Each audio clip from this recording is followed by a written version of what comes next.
Hi everybody, so thank you for tuning into our pre-recorded event today. And we've got Lewis Chen here, and we'll get into him introducing himself and the work he does within ReportOUT in a second. So just to introduce myself, I'm Lauren. I'm the lead events volunteer here at ReportOUT. So both myself and Lewis are going to be running through this event today. And so Lewis, do you want to give a quick introduction to yourself? Thank you, Lauren, and thank you for those who are watching this pre-recorded video. So I'm Louis. Currently, I'm serving as the trustee with the portfolio for sustainability and climate change with ReportOUT. And what we do is to look at different sustainability issues. For example, looking at sustainable procurement policies, looking at how can we achieve ReportOUT goals of being carbon neutral by 2030. So these are all the different things that we're doing. And if anyone wish to find out more or wish to contribute, you can always reach out to me, and my email will be on the presentation later on. Thank you.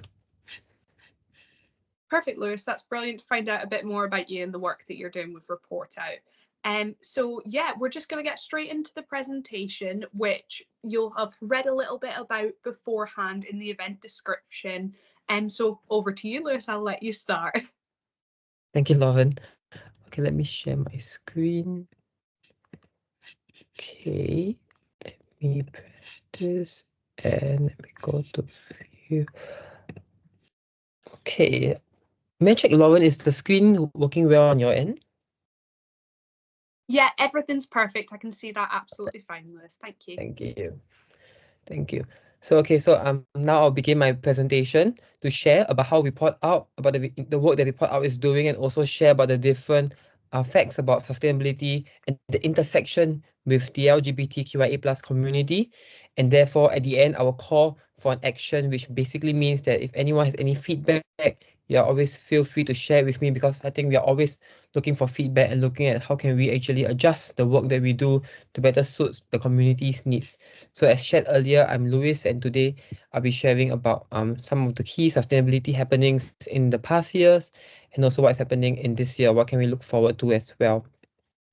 So I think many of us would know the idea of the climate change, climate emergency, and we can clearly see it from the newspaper articles in the media. And I can say that most of them are not an exaggeration, and those are really true. For example, this particular source shows that in 2023, it was recorded as one of the hottest years when it comes to temperature. So in particular also, for example, in November 17 last year, in 2023, it was a historical moment because the global average temperature actually exceeded 2 degrees Celsius. And it may not sound much, and it may not sound like it's a lot, but the impact that it has on the community will actually be greatly elevated if it's beyond 1.5 degrees Celsius above prehistoric temperature. So another article that I thought was quite interesting was about how individuals can actually take action, and it's not only about governmental regulations, but how all we as individuals can actually do our part to climate change or climate emergency. Now, another article that many of you, especially those who are UK, may have seen, is that there has been seasonal shifts when it comes to the climate, and actually caused chaos for UK's nature. And I wanted to highlight that nature is also a big part about the climate emergency, the biodiversity species around us. Those are things that we also have to consider, instead of just looking always only at carbon dioxide or carbon emission levels. And lastly, I think it's quite heartening to hear that the EU has dedicated $118 billion to climate change projects through cohesion policies. That being said, we will learn that it's not enough, in terms of much more can be done and has to be done. And I believe that is the path the EU will be taking, which means contributing more. But I hope that other parts of the world will also contribute their fair share to helping the planet as a whole, because the planet does not belong to any particular region or continent. It belongs to the entire planet. So the next slide, I also wanted to share about an overview to bring some facts, which is that carbon dioxide levels has actually been increasing. If you look at the first graph here, whereby it increased from 1960 to 2020, and I believe 2022-23 is actually shown here. And if you want more dated back data, this chart below I think is quite comprehensive. It shows that there's a huge spike when it comes to recent years. And I think that is, or rather not only me, but climate scientists have also believed that it's due to the Industrial Revolution, that there's a lot of production, a lot of manufacturing demands, and therefore supply, that led to much more carbon emissions increase. While it is shown that there's some fluctuation before this Industrial Revolution, I mean, there's clearly shown here a spike, and therefore we must actually consider this issue as a pressing issues of our times and therefore look at what we can do as individuals for this. The implications of carbon dioxide increase is not just a number or anything, but there's also other effects downstream. Clearly, as you can see here, the Antarctica mass variation has actually decreased, which shows that the increased temperature, because it's a greenhouse gas, has actually trapped heat, which then causes higher temperature and therefore causes the ice there to actually melt. And this is what I also want to illustrate, that the global temperature has been steadily increased. And if it increased beyond 1.5 or 2 degrees above prehistoric levels, I think that is quite a huge impact on all of us in the world. So I'm not sure when you currently are watching this, but I think I wanted to also share that in 2023 there was of course COP28, and in 2024 there's going to be COP29, and I believe there'll be more in the future years to come. Just wanted to highlight or remind ourselves on what are some key takeaways that I feel was quite good, was quite progressive. Of course, as always, more can be done, but I think that a step forward is a step forward, and therefore we have to acknowledge it.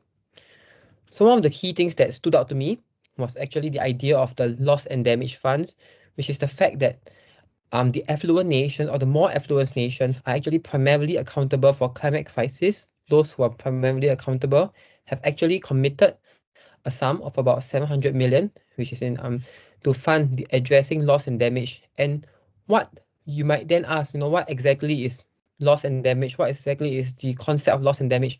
But basically, it encompasses any expenses that maybe a developing country would need due to the impacts they face from climate, for example, extreme storms, rising temperature, or even droughts. So because all these impacts are actually the less developed countries are actually not as well prepared when it comes to the adaptation or mitigation measures, and therefore the impact they will have felt on them will be more.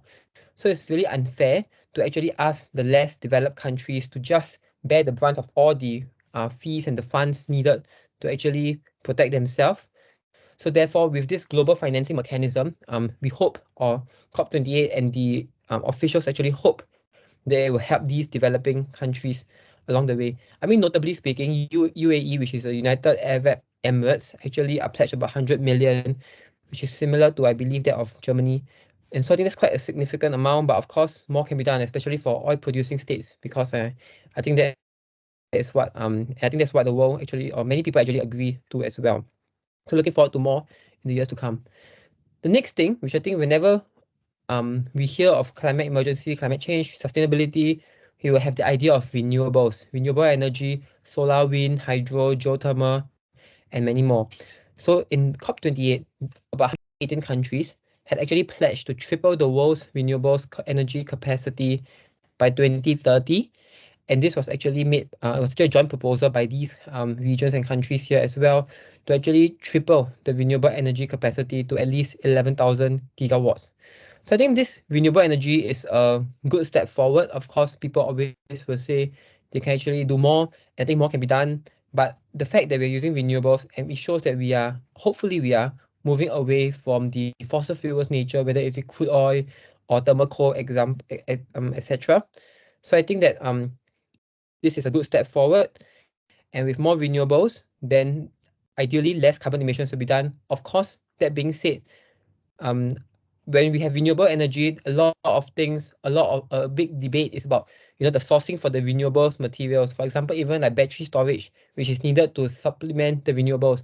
Where do the materials actually come from? Is it lithium, nickel, those sort of things? Then mining of them will emit a lot of carbon emissions. So I think that all these have to be taken into consideration. And if they are taken into considerations, if there's true efforts to actually reduce the overall carbon profile of whatever energy that we're using, then that's a step forward. And I hope it can be accelerated. Moving on to sustainable agriculture, I think agriculture is a space that is not that well talked about. So I thought it was quite interesting to learn about this in COP28, is that more than 130 countries actually signed this declaration on sustainable agriculture, resilient food systems, and climate actions. And I think that they all acknowledge that sustainable agriculture is actually central to climate change efforts, because agriculture is, after all, about ensuring the livelihoods of the farmers, of beyond the farmers, because obviously the farmer supplies the food to us as consumers.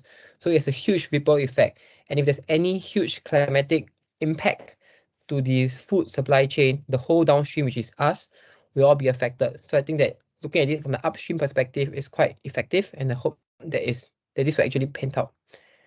And the last part of the quick summary of the COP28 is the idea of fossil fuels. So in this document, called the Global Stocktake, it actually calls on the parties, which is countries, to actually begin transitioning away from fossil fuels in energy systems.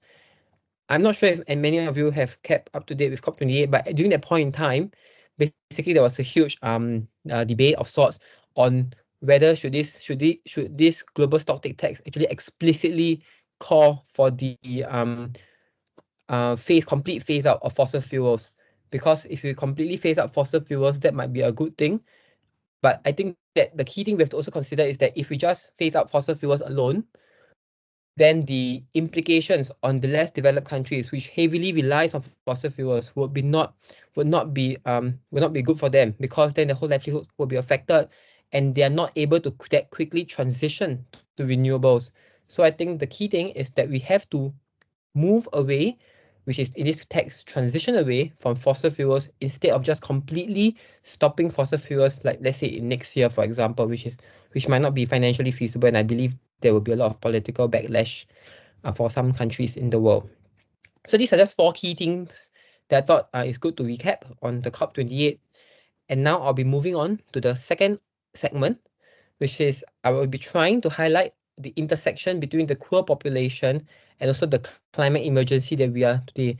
After all, ReportOUT, strongly believes in the idea of in promoting and ensuring that the different queer populations around the world are well protected, and that's why we're doing a lot of different initiatives on the end, on my other colleagues' end as well. So a concept that I came about is the idea of queer environmentalism, is that there's actually a need to recognize the disproportionate impact of environmental issues on marginalized communities, including BIPOC, disabled queer, and so many more. I personally think that we cannot just be ignore and feel that climate change or climate emergency will affect everyone equally. I think that's not the case at all, and we have to acknowledge it and therefore do something about it. Because I think it doesn't make sense to just think that emergency would just affect everyone equally. So what queer environmentalism, the definition of it actually shares, is that it actually represents an intersectional perspective within the environmental activism space. That basically what it does is that it acknowledges the intertwined history of LGBTQIA+ rights movements and the environmental protection. I think that's why I feel that this is a good concept that I wanted to share and see how we as ReportOUT or how we as individuals can actually advocate for a more inclusive and intersectional environmental justice movement. I think we have to look at the interconnectedness between the social side of things and the environmental side of things as well. And this link, if we acknowledge it, then we try and put in place some mechanisms or some frameworks or some grants to actually ensure that hopefully such disparity will be reduced. I don't think it'll be gone, but I think what we can do is to reduce it to the best of our abilities. So this is something that I think we all have to be aware of, and I'm sure many of us are already aware of this. So the intersection I wanted to highlight is that because of the previous slide and what I shared, there's actually an increased likelihood that LGBTQIA+ individuals in certain nations may actually experience isolation and face a heightened risk of violence or other forms of oppression. And why? Because the climate emergency affects, as I shared, everyone in the world in one way or another. Maybe some parts will be more than others, but it will affect everyone in one way or another. And so in a particular country, if there's more prone to the climate effects, for example, I believe in certain areas such as Pakistan or Kenya, all these regions, if they're more prone to the climate emergency, then the impact that it does on the different makeup of the particular country or region would not be equal, because because in the country, basically in the region, there's going to be different people with different social equity. There'll be different policies based on the government that actually disadvantage certain groups of communities, and therefore these differences, these disadvantages will actually be exacerbated when the climate emergency comes and affect these countries. So I think that that's also what I wanted to reiterate from what I shared in the previous slide. And a good case in point that is actually the idea, is this link or this example on how housing conditions can actually exacerbate the situations that I actually shared on the previous slide. So a concept that I wanted to share is the idea of gentrification, which is a demographic and economic shift that displaces established working class communities and communities of color in favor of wealthier newcomers and real estate development companies. So basically, this point is just saying the idea of displacement is that maybe an individual or a community is actually forced out of a particular location because of certain unfair disadvantages. So, and that clearly, and then that when they move to, let's say, the outskirts of a country, or they move to other regions where there aren't as stringent environmental regulations or protection, and if there are cases such as, let's say, a toxic pollutant, because maybe they have moved to a part which is near a manufacturing plant that has emit a lot of toxic because there's no environmental regulations, then the impact on them will be much more. And I clearly think that's unfair. And therefore, these are things that we have to keep a lookout for, and these are things that we have to address.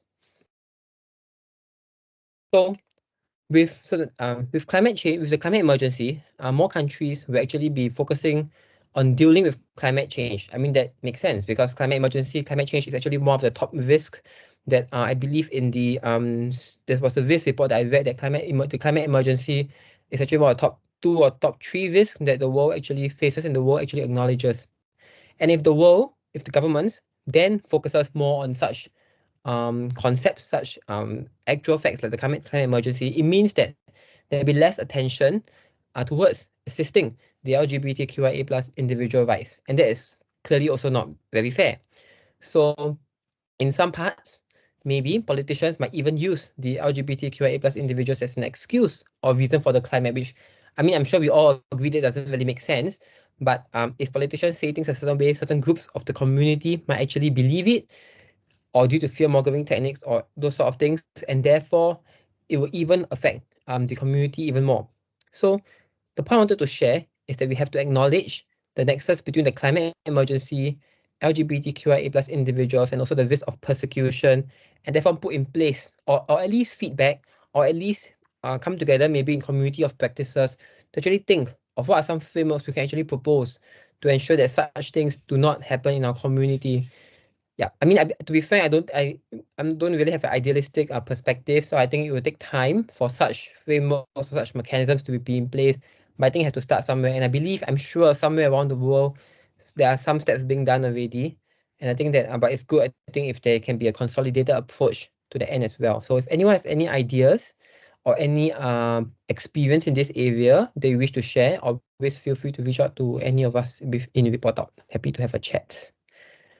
So this was also something that I saw that actually there are some links to medical treatment, meaning that an example I want to share is that Florida, at least of the time where I took this article, there was a recent bill legalizing transphobia enables medical discrimination, allowing healthcare providers to deny treatment to transgender individuals, even in life-threatening situations.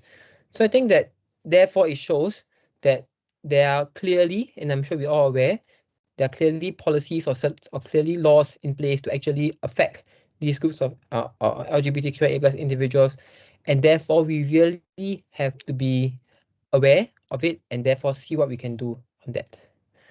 So moving on to the last segment of the presentation I wanted to share is some keywords. I think that the climate emergency, on what we feel actually should not be, let's not pretend that it's all rosy out there, and let's also acknowledge that there may be some implications on our mental health.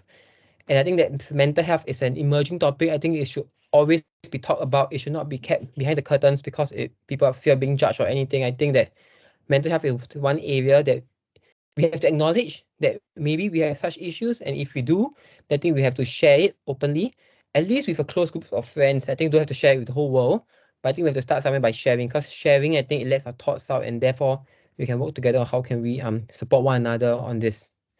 So the term I wanted to share is solastalgia. So basically, it's a set of psychological disorders that occur in a native population following destructive changes in their territory, whether as a result of human activities or the climate. So, I mean, imagine if you're living in a population or in an outskirts population, and there's all this climate emergency happening on you, happening on a community. You might not know why are certain things happening, and you might feel isolated, and there may be these conditions being developed. So I just wanted to bring this to light.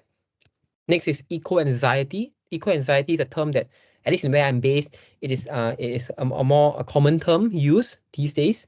So what does eco-anxiety mean, especially as defined by the American Psychology Association, is that it is the chronic fear of environmental cataclysm that comes from observing the seemingly irrevocable impact of climate change. So basically is you are just the individual who suffers from eco-anxiety has a sense of fear because they have seen that climate change and climate emergency is impacting so many things around them, whether directly or indirectly. And if you have such fear, I think we all know that fear, if not treated well, in a sense that if we are not that resilient to it, or if there's constant amount of fear because of what we see around us when it comes to climate change and climate emergency, it will hugely impact on our mental health and our even leading implicating to our physical well-being as well.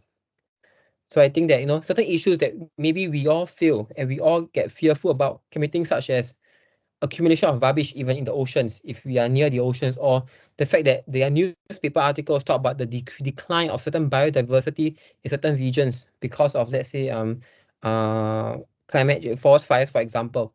So these are things that may cause us to get eco-anxiety.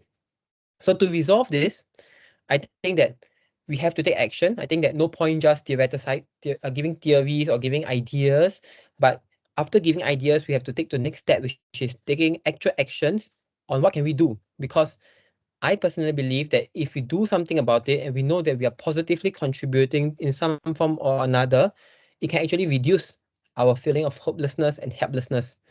And I think that beyond just doing it alone, I always believe in the idea of collective efforts and synergies.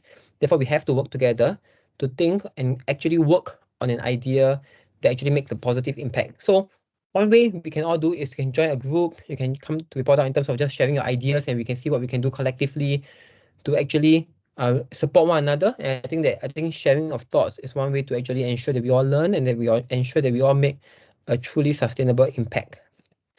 So if anyone wants to find out more, I'm sure you all know Report Our website, but it's on that QR code on the left and on the right.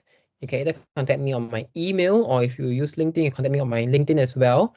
I think some questions that I hope to learn from you all here, and which you all can write me an email or just contact me on LinkedIn or any other form, is that, for example, what are some related initiatives you hope that Report Out can exist in?